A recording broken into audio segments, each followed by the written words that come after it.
श्रीलक्ष्मी श्रीमहालक्ष्मी क्षीरसागरकन्यका उत्तिष्ठ हरिसम्प्रीते भक्तानां भाग्यदायिनी। श्रीलक्ष्मी श्रीमहालक्ष्मी क्षीरसागरकन्यका उत्तिष्ठ हरिसम्प्रीते भक्तानां भाग्यदायिनी। उत्तिष्ठोत्तिष्ठ श्रीलक्ष्मी विष्णुवक्षस्थलालये उत्तिष्ठ करुणापूर्णे लोकानां शुभदायिनी।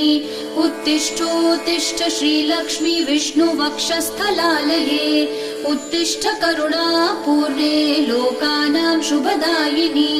श्रीपद्ममध्यवसिते वरपद्मनेत्रे श्रीपद्महस्तचिरपूजित पद्मपादे श्रीपद्मजातजननी शुभपद्मवक्त्रे श्रीलक्ष्मी भक्तवरदे तव सुप्रभातम्।